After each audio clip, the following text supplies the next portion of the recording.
my Guardians right-handed pitcher, Tanner Bibee. And Tanner, first and foremost, congratulations on your big league debut. You now have 3 starts under your belt. I still had to fight the urge to say Guardians pitching prospect because last time we talked, that was your introduction. Now you're just Guardians pitcher. Congratulations, man, and really excited to chop it up with you. Now with 3 big league starts under your belt. Yeah, thank you. It's been fun. It's been fun. Yeah, we only talked to it was like January, December, November. Yeah. And since then, you've jumped multiple levels and now have 3 big league starts under your belt and pitched in Yankee Stadium. Life comes at you fast. Really quick, yeah. And at this point in the podcast, Aram, we've now had on Cal Quantrill, Nick Sandlin, and now Tanner Bibee. We're really becoming like just Guardians. Yeah, this is a pro Guardians podcast. We were talking about it before we recorded, like the whole Cal story, and just like how long Peter's been a big Cal guy, but then also just we've always been pro Guardians because of just the way the team is. Like, how do you not like Stephen Kwan? How do you not like Will Brennan? How do you not like all of the players through this team, top to bottom? How do you not like Josh Naylor? Like, it's such a fun ball club that it's funny that how it's worked out where we've been able to have several Guardians players on, and it's really awesome to see you climb all the way up. And I think it was that start that you made in Worcester where it was like, oh shit, this guy's gonna just force his way right up to the big leagues. And I'd been hearing some buzz that Bibee's up to upper 90s. He's like flirting with 100 during the offseason. I shot you a message. I was like, I heard you're up there right now. And you're like, yeah, whatever. Downplayed it. Watch the game. You hit triple digits. And I'm like, okay, this is going to be a problem. Dude, what clicked for you this offseason? Because we've seen you tick up in velocity, and we'll go back and talk about your whole story. We discussed that on the call up. We'll kind of rehash some of it, but this is like your second major tick up. How did that happen? Like, how have you gained so much velocity, and how much exactly since, maybe your final starts at Fullerton? Since my final starts at Fullerton, I think I was probably like 91, 93, I would say mostly. This last offseason, I think it was just like getting comfortable with the routines. And I think like just finally being able to practice the right things. I think like that's what I talked to you about before. Yeah. But I think just like staying on the path, it just keeps ticking up, and it's been going. It's been okay right now, but it's been feeling a way better now than it did a year or 2 years ago at this point. So I have a question about before we get into kind of your entire career, but taking it all the way back, settle a debate for us. So on this podcast, I'm from California, Aram's from Florida, and Jack lives in the middle of the country. And we've had a big Culvers versus In-N-Out debate. And you went to Mission Viejo High School in California, right near me where I went to Dos Pueblos. You went to Cal State Fullerton. Now that you're pitching for the Guardians, have you had Culvers? Can you confirm which burger is better, In-N-Out or Culvers? I haven't had Culvers, but I already tell you right now it's In-N-Out. Because you're a smart person. I'm a huge smart guy. I love it. This is so skewed. This is so skewed. We're surveying a guy from exactly where you're from, basically. No, we're surveying a smart person. That's what happens when you talk to smart guys. They come out and they say In-N-Out's the best. Anthony Bourdain, maybe the best chef of all time. When he goes to California, or of course, rest in peace, Anthony Bourdain. When he goes to California, In-N-Out. In-N-Out. We're off to a great start. Really? Okay. All right, Tanner, try Culvers and get back to us, because I want the report. I know you have to say In-N-Out. It's like some like California law, but like I want your honest thoughts. We can keep it between us. We'll talk about it later, but I want to get your honest thoughts between the two. I've never heard of the In-N-Out Culvers debate. I've heard of In-N-Out Whataburger. Thank you. It's only a debate on this podcast, and we didn't think anything of it. And then our DMs, our mentions were just blowing up because I kind of downplayed Culvers too. I was with Peter in the beginning because I'm from Florida. I've never heard of Culvers. And people from the Midwest were pissed, man. Like they were mad. So we're like, shit, all right, we're going to go and try it.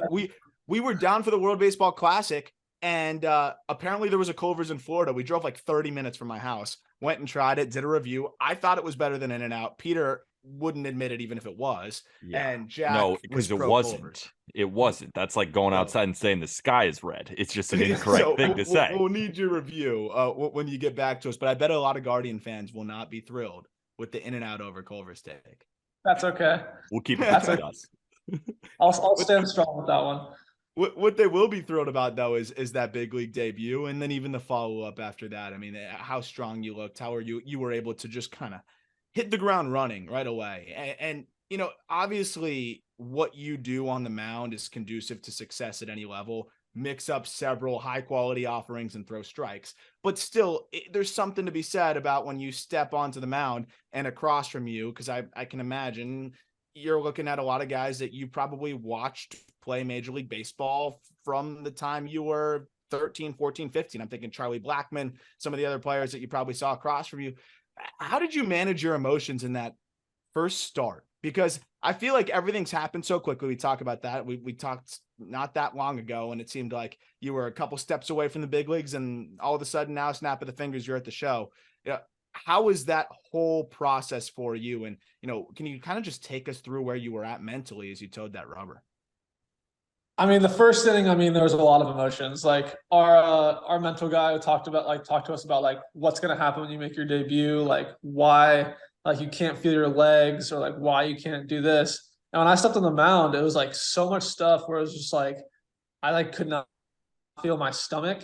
And the first guy I was facing was Charlie Blackmon, and I like obviously he's been like multi all-star, like been in Colorado a long time. Like I grew up watching the Dodgers, so like I watched him on TV a lot, and then seeing like Chris Bryant, because obviously won a World Series in Cleveland, like in Chicago, whatever. But I mean, there was so many emotions. But I mean, once I drilled Blackmon with the fastball, I was like, okay, we're good. First at bat's over. Let's kind of get it rolling. And then I kind of, after the first inning was over, I kind of settled in a little bit. So I watched that start, and you were absolutely filthy. It was so much fun to watch you toe the rubber against the Rockies. And I heard over the broadcast that you were the first Cleveland pitcher in the live ball era from 1920 to now to record at least 5 consecutive strikeouts in a big league debut, which I just thought was amazing because Cleveland is a pitching lab. They routinely have guys come up, your teammate, Logan Allen. We were talking about Curry before it started, like Bieber, Quantrill, McKenzie. There have been so many good pitchers to come to Cleveland. How did you feel kind of during that stretch where you're just mowing people down, doing whatever you wanted with your fastball and slider, which were just working so well off each other? Like, how did that feel to just, it's your first start and you're already setting records and you just have command of everything that you want to? Yeah, I mean, it felt really, really nice just because that first inning was a little rocky. So I think that when I settled in, and I think it was I punched out the side in the second, and I struck out the first 2 in the third. I think it felt like everything was clicking the right way. And yeah, a lot of those guys I think have done a good job of like kind of helping me through it and talking through, whether it's like Cal, Bieber, Tristan, all those guys of like how it goes and how to do stuff, and it's been fun so far. Well, and you mentioned some of the pitchers. That stat's so ridiculous too, Peter, because it goes all the way back to like you not even all the way back, but you got Corey Kluber, you got CC Sabathia, you got Bob Feller would technically be live ball era, right? So like there's some insane pitchers that pretty sure some dudes throwing like 84 miles an hour in 1931 are even on that list, and Bibee's crushing them. He destroyed them. So which is absolutely awesome. And what would you say the biggest change was for you? You know, you go into triple. From what I've been told from guys in the minor leagues, they really feel like the big change in the strike zone was double to triple, where you start to see, you know, that strike zone be a little bit closer to mirroring what you get at the big leagues. Obviously, nothing quite mirrors it because it's so precise there once you get to that level where you're yelling at guys for being wrong 4 out of 100 times.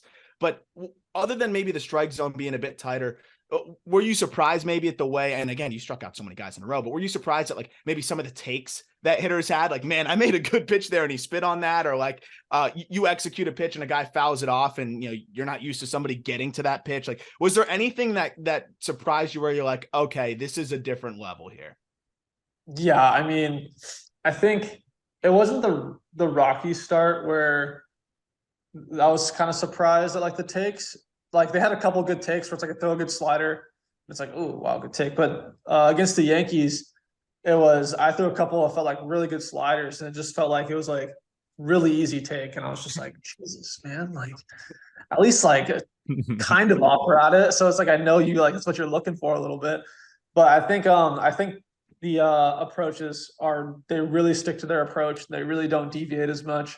And I think they really know what they want and what they don't want. And I think that's what they're so good at. And obviously they can adjust like super quick. And I think that's a big difference. I am curious too. Was it more nerve-wracking for your first start or the start at Yankee Stadium? Because not a lot of young pitchers make their first start and then go immediately to Yankee Stadium, where the crowd is just yelling at you no matter who you are. I'm curious which start was more nerve-wracking. Like, I think I was more fired up. I think I was nervous for the first one against the Rockies, but I think I was more like fired up for the Yankees one. Yeah. I think that's like you get the guys yelling at you when you're warming up, and you kind of get this, and it's just like The great people okay. in New York. Yeah. And it's like you kind of just want to like shove it, like you just want to shove after like people yell at you, and like you kind of get rolling a little bit, and you're facing obviously like Judge and Stanton were in the lineup, but like you're still facing like I never faced Volpe in the minors, but like he's a big prospect. You have throwing against Anthony Rizzo, DJ LeMahieu, so it's like you're pretty fired up to face those guys. It's kind of like the Blackman Chris Bryant thing. Is there a part of you that when you face a guy like Anthony Volpe, like maybe a guy like that is more important to get out than an Anthony Rizzo? I know that might be a weird question, but just both of you, prospect pedigree, does it ever creep in the back of your mind that I want to get Anthony Volpe out and show New York fans that I'm that dude? Oh yeah, I mean 100%. Because it's almost like Rizzo is there and he's done it and he's gonna continue to do it. Like he's gonna continue to hit 280, 290 with 30 bombs and play first base in New York. But it's like me and Volpe are, and it's a great player. Like we're both trying to establish ourselves. Like we're both trying to do the same thing. And it's like we're almost starting off at like even ground. And it's like I want to prove that I'm better than him, and he wants to prove that he's better than me. Like that's what makes like baseball so fun, in my opinion. So kind of going back to starting the season in the minor leagues this year, obviously it was very brief. And what you did last year, I think, is really what kind of helped catapult you so quickly to the big leagues this year. And then, of course, circumstances is things always happen that we don't expect at the big league level. And that's why the Guardians are perpetually good, is because they have dudes like you just waiting in the wings, which is so unfair. And we always talk about how annoying it is, how the Guardians continue to churn out talented pitchers like yourself. But you probably went into this year, going into the season, you knew the big leagues was within the cards, but no way you would have thought you would have got caught up this quickly, right? Or maybe you did. Did you have any idea kind of what the timeline would be? And was this quicker than you thought, given, what you thought going into the year? Yeah, I mean, I knew the history with the Guardians and the starts in Columbus. A lot of like their guys have been like, it's kind of like almost like a pit stop. I did not think it was going to be 3 starts and I was out of there. I really thought it was going to be month, 2 month, like something happens at the big league level and I'll get my shot. And I think I spent 3 weeks there, or 3 starts, probably like 2.5 weeks. And I think Tristan went down before the season, and then Savali had an injury, and I think it just opened up. And because especially when Battenfield went up and then Logan Allen went up, I was like, okay, they're probably going to chill out here with the call-ups a little bit. And then I just got lucky with the timing, I think. A little bit of it's like creating your own luck with the way that you were able to throw, in double and then in triple. Speaking to your arsenal a little bit, because it was cool to see the different ways that you would attack hitters. You had the fastball that you really set the tone with, and that fastball, especially in that Worcester starting triple, was really jumping in that start. I was seeing like up to 21, 22 inches of induced vertical break, which is insane. Thing freaking and then in your fastball. it's just unfair. It's just unfair. And then you're mixing in the slider, the curveball, the changeup. At the big league level, have you, tinkered at all with your pitch usage there? Because again, we're kind of talking about some of the things that may play in the minor leagues, maybe you don't get away with it or don't work as well at the big league level. Is there anything that you're kind of working on now? Because you have such a deep arsenal, you command it all so well, and it's so many different big league quality pitches. What's kind of in the works for you as you continue to adjust, even though you seem to have been acclimated pretty well? Yeah, I think I'm gonna get pretty technical here. So last year, my wind up and my stretch, my head and upper body would say super quiet. And I think that this year in AAA, I think I was really leaning back. And I think in my last start, I think it got too lean back, and I was like really going back and forth. I do this really weird movement where if you slow it down, like it looks like I stay stacked, but I go, my torso will come this way and then back up. And pretty much me going backwards like this would have to make me go backwards, forwards here, and that's just a lot of movement. And I think that's something that I've really tinkered with, just try to find a happy medium with doing, which last year I did a really good job, and this year it hasn't been like as good. So I think that's one thing where I've kind of tinkered at the major league level and in AAA this year, of like trying to find a happy medium of like that torso and like what to do with it. In your first 3 starts, have you felt yourself reverting back to that? Like, do you have a special cue that goes off in your head? You're like, hey, I got to lean back a little bit, get back to it. Yeah, I think my first 2 starts, I think I did a pretty good job of it. I think my last start I didn't, and that's why my command wasn't as good. But I think being more quiet, I think is the goal. I think it's, if I can stay quiet and then let my torso naturally do that, I think that's going to be the moneymaker for me. And just to quickly follow up on that, and the only reason I asked this question is because I know you're going to make the adjustment, and I see the talent, and you're going to have an amazing career in Major League Baseball. But you had 2 really, really good starts, and then you struggled a little bit in your 3rd start. What type of adjustments are you going to make to that next start to get back to those first 2 dominant starts? Because I know you're going to do it. I just want to hear how. I think just the delivery and what I was just talking about, I think is going to be super important for me. And I think just the pitch selection, whether it's just like keep mixing, don't kind of fall into the fastball slider. Because when I really fall into the fastball slider and get away from the changeup and the curveball is kind of when I kind of fall into trouble. I think if I can keep them off balance, keep them mixing, then I think they can't necessarily sit like 2 pitches on fastball slider. They have to sit 3. I think I was talking with Aram about that last time I talked about him. Yeah, and I don't want to tell you what to do, but you got to throw the changeup more because it is so disgusting, man. It just drops off the table. Just selfishly, I want to see more of them just because they're awesome. Well, that's what I was going to ask you. So it sounds like the fastball slider, like that's your bread and butter, right? And that's what we talked about. But is there of the 3rd and 4th pitch, because you got the curveball, you got the changeup. Is there one of the 2 that you kind of feel more comfortable going to? As Peter said, that changeup is really damn good. And when we do our live look, after this episode, which will be streamed, and by the time people are listening to this, will be out on the Call Ups YouTube, and you can probably see it on my personal Twitter. I highlighted a couple of changeups that were disgusting. Like, it looks like you have a really good feel for that pitch, but you also have a great feel for the curveball, and you've landed that for a strike a lot this year. Which of the 2 pitches are you more comfortable with, or is it kind of even? I think it kind of depends on the situation. I think the changeup is a better strikeout pitch for me. I think the curveball is definitely a get back into the count, like start the count 0-0, like kind of that kind of thing. But I mean, like in my last start, I struck a dude out with my curveball, and I've struck out guys with my changeup a lot. I think the torso thing I was talking about, I think that has like made my changeup a little less depthy, but I think working on what I was talking about, I think it's going to really make it better. So I would say it kind of just depends on the situation. So another question, kind of taking you back before even getting to the big leagues. I always want to ask, because, there's a few players that were in your situation of a guy who was draft eligible in the COVID year, but there was only a few rounds. And then you went back to school, then got drafted, then tore your way through the minor leagues, and now you're in the major leagues. How did it feel going through COVID after having a good season and going back to school? Like, what was your mindset going into that senior season at Fullerton, knowing that the next year you were probably going to get drafted? But what kind of changes did you make? And I'm just curious, that whole COVID year is also just so interesting.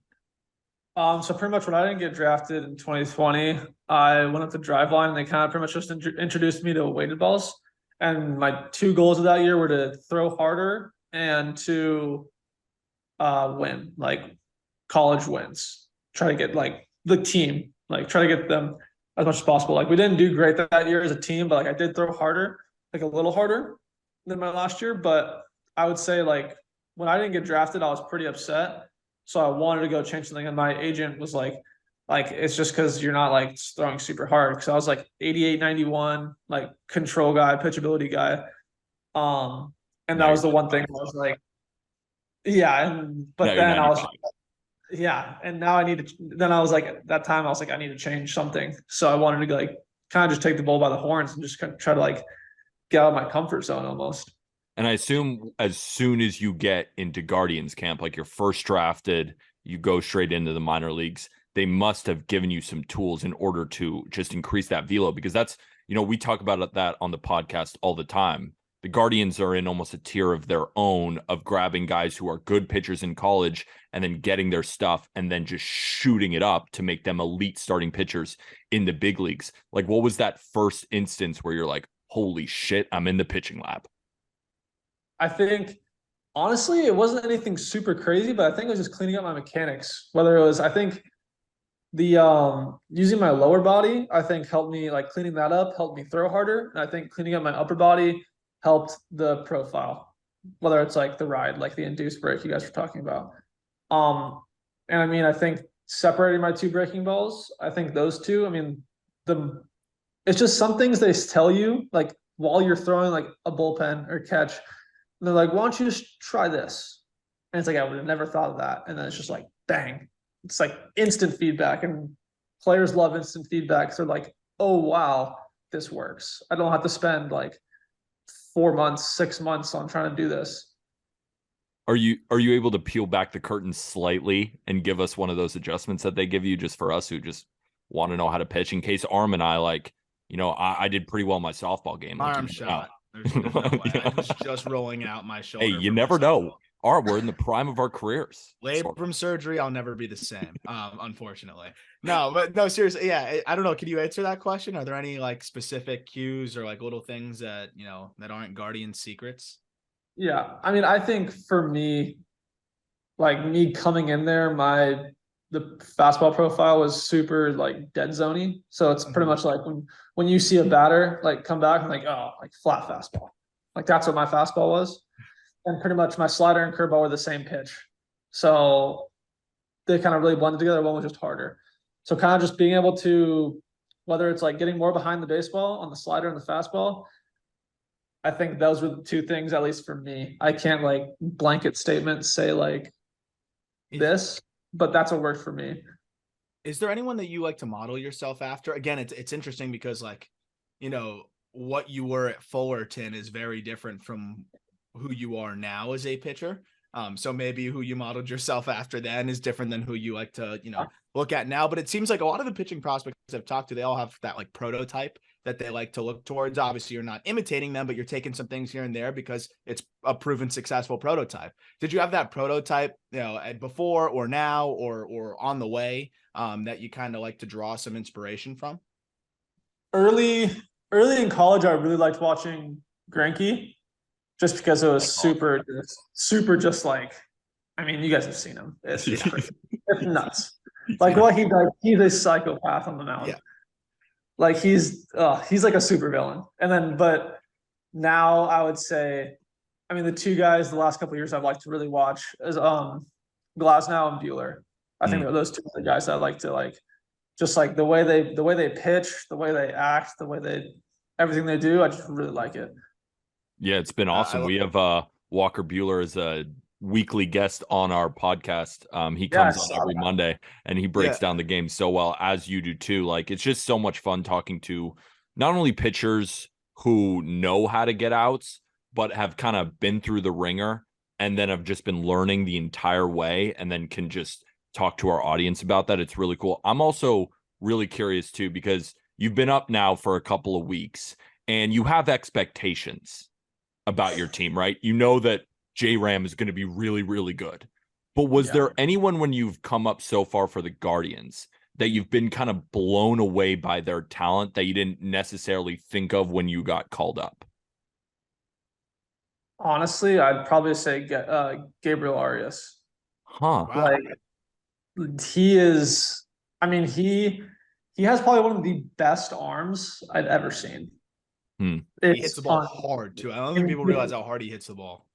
I think it was the game on. I think it was yesterday. Our game. Now, like, you know how they put like the stats on the board, like the little like little paragraphs, whatever. And it was like he led the team in average exit velo, and I was like, really? It's like that's crazy, because we have Jose Ramirez on the team, we have Josh Bell on the team, Josh Naylor, so it's like, wow. I'm also curious too, because I assume you've thrown to Bo Naylor in the minor leagues, and a lot of Guardians fans are going to listen to this podcast, and I see it all over social media. They're clamming for the young guy, Josh Naylor's brother. And, you know, when we spoke to Sandlin and we spoke to Quantrill, they were just raving about the duo of brothers and how athletic they are. And they even have a younger brother on the way who's just as athletic. Like, what have you seen from Bo in the minor leagues that makes you think, yeah, this guy's next up? I mean, like a lot of catchers in the big leagues, they're not. I mean, obviously, like most of them aren't great hitters because they value more defense than hitting. But the thing with Bo is that he does both. Yeah. Like, coming up to AAA, it was the pitch calling, the blocking, the throwing, like everything about it. And he's just a great dude. And then you put on top of that the bat, which he's batting third, I think, in AAA every day. And he's catching 5 games out of the 6 games a week.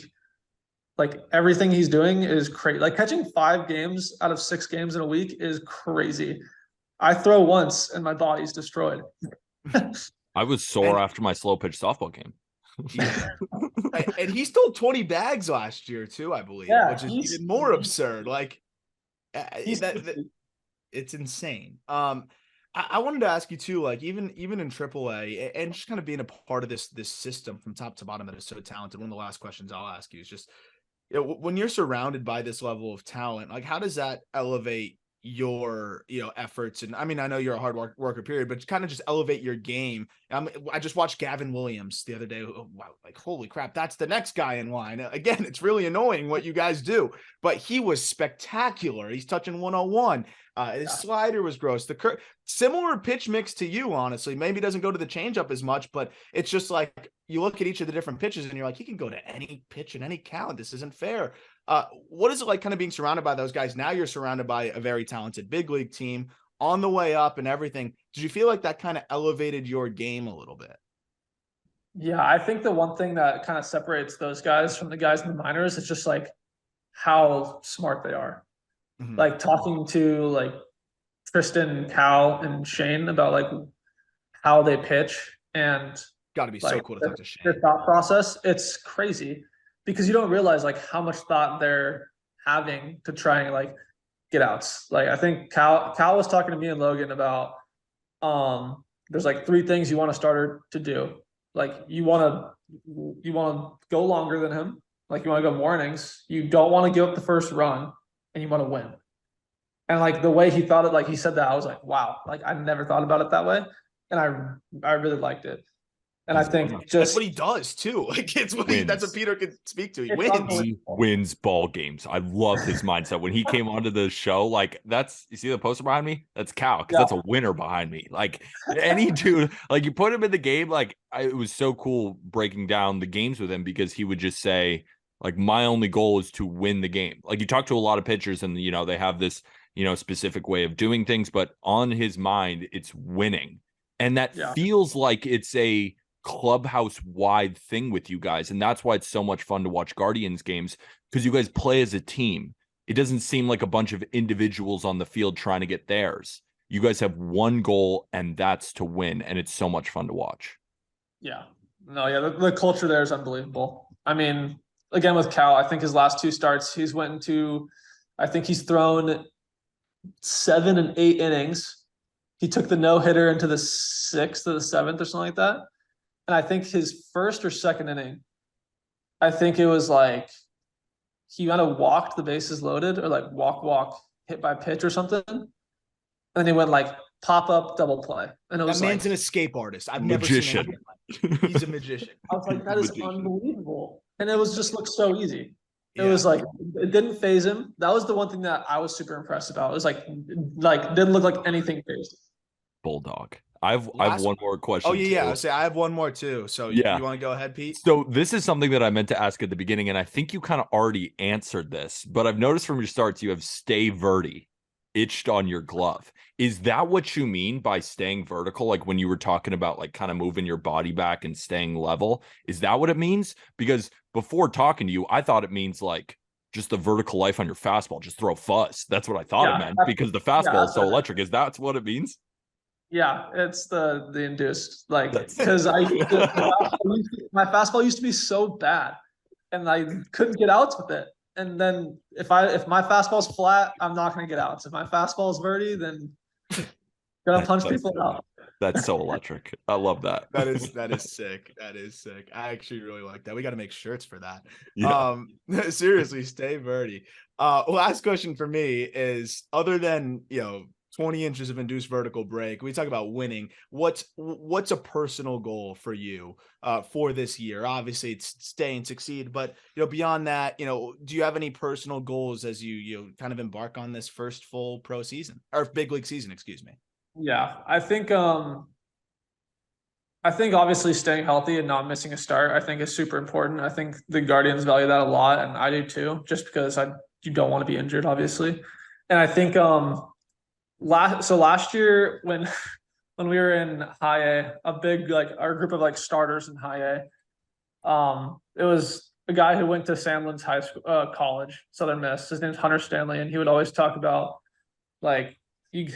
say you go 5 innings, give up 1 run, and punch out 10, and you'd come out of the game and he'd be like, hey, that was a great start, but it wasn't quality. It wasn't a quality start. Didn't go 6. Sorry. So, and there was always a running joke, say you went something like that, you just absolutely dominated. Didn't go 6 and didn't give up less than 3. It was sorry, man, you weren't quality today. And I think that's always a good goal, because if you don't go 6, you can kind of burn the pen a little bit. And if you give up 3 runs or less, I mean, you're keeping the offense in the game. And I think that's the name of the game as a starting pitcher, is going deep and keeping the offense in the game. Sorry, I do just have one more question, and it's about the Guardians as a whole. Okay. Because you guys are a team where I think it's visible that you guys don't panic, right? Because there's other teams around Major League Baseball who have kind of gotten off to rough starts. We talk about them on the podcast all the time. And the Guardians, it's not like you guys are off to a bad start. You're hovering around 500. But what's the vibe in the clubhouse right now? Because you guys are also a Guardians team that has been perpetually competitive, perpetually in the playoffs.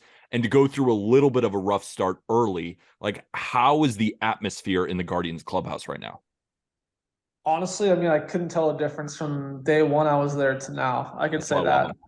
Just because I think, yeah, we haven't been winning as many games, but we've been kind of cold, and we're still, I think it was 3 games out of first place. Yeah. And it's everything's going to start clicking. I feel like we're just getting some bad luck here and there. And I think that once some stuff starts clicking, I mean, when we get on a hot streak, I mean, we're kind of when we get hot, just from watching last year, when they got hot, and they were hard to beat, and they were so scrappy and so on everything, on every little detail, to where it was, I mean, it's fun to watch, and it's probably not fun to play against. Yeah. And we were looking at this team and saying it's better than last year. And so that's why you play 162, right? It's a marathon, and you got a lot of time. And it seems like, to Peter's point, the Guardians, they stay the course, and by the end of the season, you look back, you look at the standings, you say, "Oh, yep, there they are again." And like you said, only 3 games out with a quote unquote slow start. You guys are in great shape, and I'm excited to see you pitch some meaningful ball games. I know they're all meaningful, but some really meaningful ball games down the stretch, man. And I know you're built for it, and you've got the Just Baseball group behind you here. We're big fans of what you're doing. We talked about it in the intro, but one of the best messages I've ever received in my life was, after I hit you up, like, congratulations on the awesome start. And you said, like, oh, I wore my Just Baseball hat to the field. I was like, that's the coolest thing. That's the nicest thing anyone could have ever said to me. Oh, let's go. Dude, we got to take a screenshot with him in the Just Baseball Yeah, gear. we all got ours on right now. But dude, that fired me up like none other. I was like, we he pulled up to the field in the JB hat and then threw 100. Like that. Dude. There's nothing better than that. There we go. Let's go. Well, I've been screenshot this bad boy, but we need a Tanner Bibee shirt that just says "Stay Verdi." That is so. That's what I'm electric. saying, and I'm so glad. I'm so glad that it wasn't just like, oh yeah, I have to keep my body. No, like it reminds me to throw fuzz. Like it reminds me like my fastball is that pitch. Dude, this is so much fun, my man. I really appreciate you coming on. Yeah, thank you so much, Tanner. I really appreciate it. Well, if you're up for it, we'll talk to you after you shove at Yankee Stadium in the playoffs and knock the Yankees out of the postseason. Sorry, Peter. No, fuck it. I want to see him shove. Tanner, thank you so much, man. Best of luck the rest of the year. Yeah, of course. Thank you, guys.